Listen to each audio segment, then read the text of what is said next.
Serial वसुधा के update को लेकर आ चुके हैं हम आपके बीच में। तो देव ने कर दिया है चंद्रिका को एक्सपोज, सबके सामने, पूरे घर वालों के सामने, चौहान परिवार के सामने चंद्रिका हो चुकी है एक्सपोज। कैसे होगा सब कुछ? क्या चंद्रिका यहाँ से सबसे माफ़ी मांगती हुई नजर आएगी? क्या चंद्रिका वसुधा से माफ़ी मांगती हुई नजर आएगी? और ये सब कुछ चंद्रिका जो है क्यों किया उसने, क्या वो बता पाएगी? इस पे बात करेंगे इस वीडियो में। हमने देखा रिसेंट एपिसोड में कि किस तरीके से देव की वो प्लान में फंसती हुई नजर आई चंद्रिका। तो एक एक करके चंद्रिका की सारी जो चीज़ें थी वो देव के सामने अब आ चुकी है। हालांकि ये चीज़ पहले भी आ चुकी थी देव के सामने, लेकिन एक आखिरी कोशिश, एक आखिरी उम्मीद देव को ये जरूर थी कि हो सकता है मैंने पास्ट की चीज़ें जो एक तरह से दोबारा ढूंढने की कोशिश की, उसमें हो सकता है कुछ गलतियां हों, तो क्यों ना मैं प्रेजेंट में देखूं कि क्या सच्चाई है, क्या चंद्रिका सच में वो काम करती है जो जिसका मुझे एक तरह से भनक लगती हुई नजर आई है। लेकिन उसमें फिर से देव को एक तरह से झटका लगा है, या यूँ बोलूँ कि देव की आंखें खुली है तब जब देव के दोस्त को आया फ़ोन चंद्रिका का, और चंद्रिका उससे मिलने के लिए गई। खास करके तब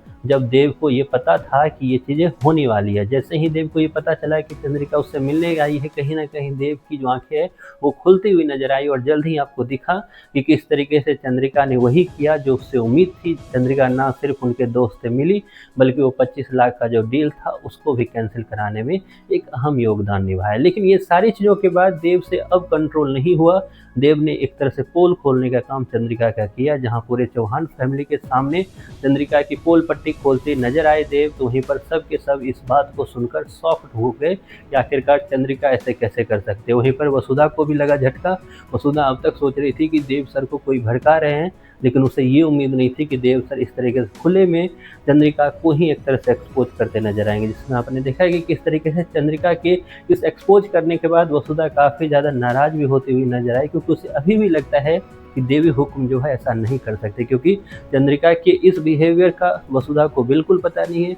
वसुधा जो इस बात से दुखी है कि फिर से उसके हाथ से एक बड़ी डील, या फिर से उसके हाथ में है निराशा हाथ लगी है उसे, क्योंकि वो एक कदम चलती है तो 2 कदम पीछे आ जाती है।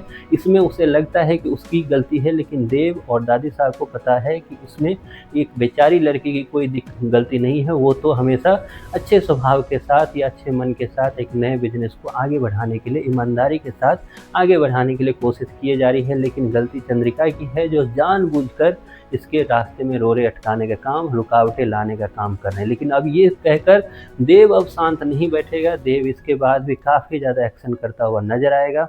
देव यहाँ तक बातें करता हुआ नजर आएगा कि अगर आप लोग को मेरी वाइफ से इतनी ही दिक्कत है तो क्या हम लोग इस घर को छोड़कर चले जाएं?